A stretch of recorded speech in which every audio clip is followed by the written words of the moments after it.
Thank you so much. I'm sorry, it's me again. I'm just going to, this is one of the PhD project, and also this is one of the hot topic everywhere around the world about endoscopic vein harvesting and open vein harvesting. And this is the first trial has been done head-to-head as a randomized trial. So this is called VICO trial. It's called Vein Integrity and Clinical Outcomes. So just a small background for you all who doesn't know about vein harvesting. As we all know that the coronary artery bypass surgery is the most common procedure in cardiac surgery, and which requires arterial grafts such as internal or right mammary artery and radial artery, and venous like long saphenous vein and short saphenous vein conduits. And there are different vein harvesting methods. You may see lots of pictures. It's endoscopic vein harvesting, tunneling, bridging, otherwise called open vein harvesting method.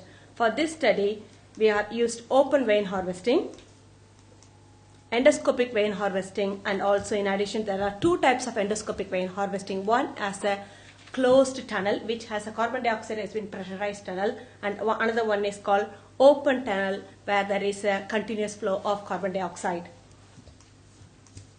The people who doesn't know what is open vein harvesting, which is a long incision which made in the ankle to the thigh. The length of the incision depends upon the length of vein required for the bypass surgery. The one problem is that this is a traditional way of harvesting the vein, but there are lots of problems. The patients have a wound complications, they have a severe postoperative pain, and also it can delay lots of other healing factors as well. The main thing is less patient satisfaction because patients are not satisfied. But other thing in contrast, if we see the endoscopic vein harvesting, which is only 2 centimeter incision is been made on the leg, which can reduce all the problems of traditional open vein harvesting and has a high patient satisfaction. So if we say that endoscopic vein harvesting is very good, only 2 centimeter, the patient can wear shorts and there is no problem, why everybody is worried and not many centers are doing, especially in United Kingdom and states, they do as the routine practice. The problem what happened was in 1999 in a New England journal, there was more than 3,000 patients were included and 70% of graft failure and mortality happened within 1 year period in patients who has undergone endoscopic vein harvesting. But however, that study was not designed to look at the difference between open vein harvesting and the endoscopic vein harvesting. It was really a medicational CTIM trial. What they tried is they tried to inject efibrotide injection to stop the intimal proliferation of the vein. But however, interestingly, the studies which came after the 1999 paper showed there is no difference between endoscopic vein harvesting and the open vein harvesting in relation to mortality and vein graft failure. So this created us to investigate what is really happening. The aim of our study to investigate whether the vein harvesting technique depends on the endothelial damage, what happens to surgical trauma, has any direct relationship on poor clinical outcomes and what is really happening. So methods, it was a randomized control trial, blinded completely in every stage, all the bias have been reduced. And so only for this purpose of today, interim analysis, I have included 87 patients. 29 patients as a control group open vein harvesting, 29 in a closed tunnel endoscopic where it was standardized to 10 mm of Hg pressure with 3 liters of flow, and other 29 patient was the open tunnel endoscopic with no pressure on it, still there was a 3 liters flow rate. We looked at 2 parts which were basic science and also we looked at the clinical outcome. In basic science, what we looked at is immunohistochemistry, and 3 types of parts of vein has been taken for this study. One is a H1, which is called a proximal, undistended vein. Once the vein is been grafted, immediately put into the histology part. And H3 is a distal vein, only distended with 10 mm of Hg of pressure. And H2 is the one sample which has been taken. It's undergone all the surgical trauma and also distension, and finally it has been taken randomly at the end of the surgery. What we looked at is the endothelial integrity of using the endothelial marker CD34, and all the scores have been blindly studied by 5 independent assessors and histopathologists, as well as we have used all automated staining process to avoid any manual error. We used a validated scoring system 0 to 4. And the clinical data collection, we use the major adverse cardiac events. As you all know, most of them in cardiology, they use repeat angina after post-surgery, breathlessness, myocardial infarction or ischemia, re-intervention, survival, of course, and death.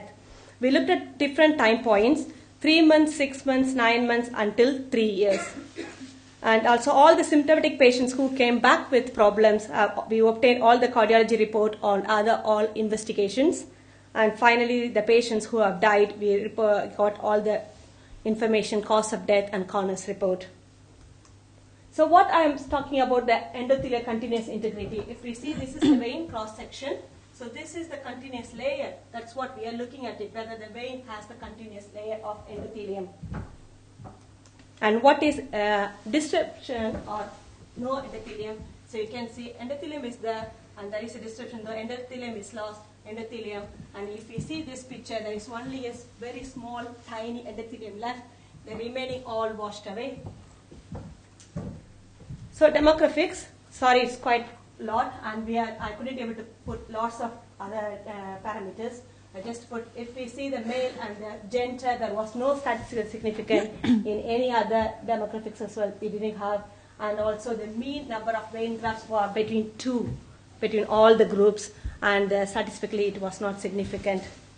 The only thing what I was found is because of the small sample what we have used now, maybe in what we found is one of the endoscopic group, they had the high BMI compared to the control and the other endoscopic group.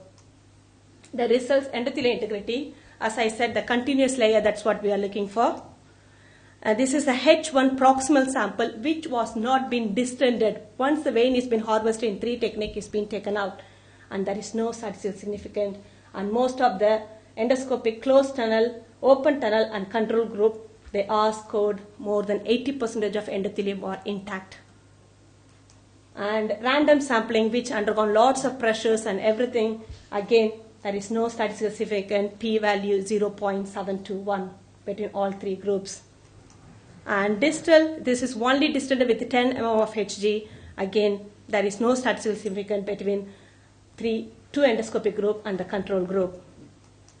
And not only we have looked at it between the distended, non-distended, and only distended group, we have looked at it within the group. This is the control group. We looked at the distended, non-distended, and undergone all. Again, there was no statistical significance between p equal to 0.026. Again, this is a closed endoscopic vein harvesting group. Within the group, we looked at it. And between the distended and non-distended sample, there is no statistical significance, p equal to 0.059. And this is the another open tunnel endoscopic group. There was no statistical difference. Almost more than 79% endothelium integrity was there. So clinical data, which is always we are wondering about, we know that there is no statistical significance. What is really happening with the clinical data, whether these patients are surviving or any other problems? It's very interesting. What we found was in closed tunnel endoscopic group, only 1 patient came back with the angina. In open tunnel group, there are 3 patients came back with angina, and control group 2 patients came back with angina. With myocardial infarction in closed tunnel 1, open tunnel 2, and control group 2 patients. The patients in closed tunnel endoscopic group, 4 patients came back with breathlessness, but all these patients have underlying cause of chronic pulmonary obstructive diseases. And re-intervention in the closed tunnel endoscopic group, there was no re-intervention and there was no vein graft blockage. But in comparison, if we see the endoscopic group where had an open tunnel, we had 2 patients underwent stenting. And also in the control group, 2 patients underwent stenting, coronary stenting post-surgery. But there was no graft blockage on all these 3 groups. And mortality, in the control group, there was no mortality, but in endoscopic group, we had 2 and 3. Then we just want to know, we want to explore what happened really angina and the graft block. And in repeat angina, as we said, 1, 3, and 2. The patients in the first, if we see the first column, EM group, that is a closed tunnel endoscopic vein harvesting. The patients, even though we have harvested the vein, but it was not used because the surgeon decided that the coronary artery was really small. We have thrown that, so that patient come back with repeat angina, and they didn't have any other problems. In the closed tunnel open tunnel endoscopic group, that is a middle one EG. The 3 patients come back with a repeat angina.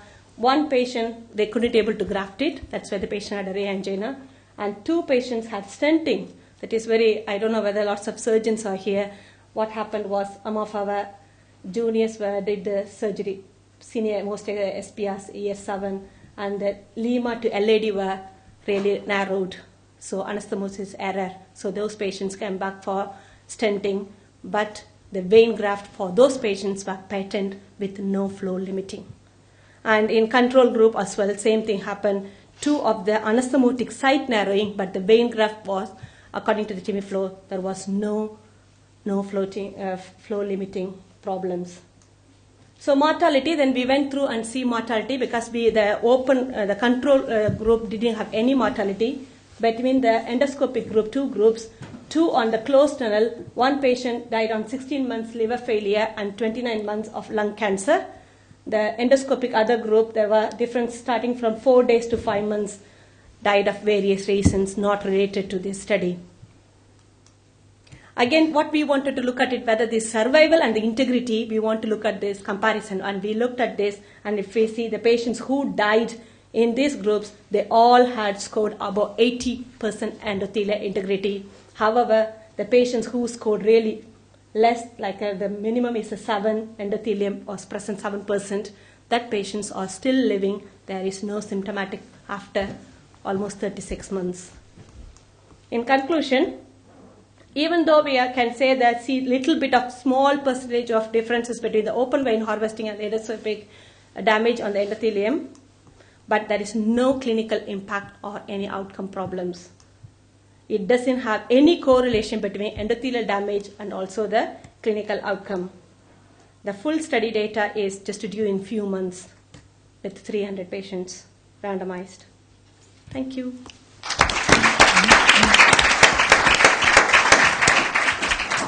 Thank you. Are there any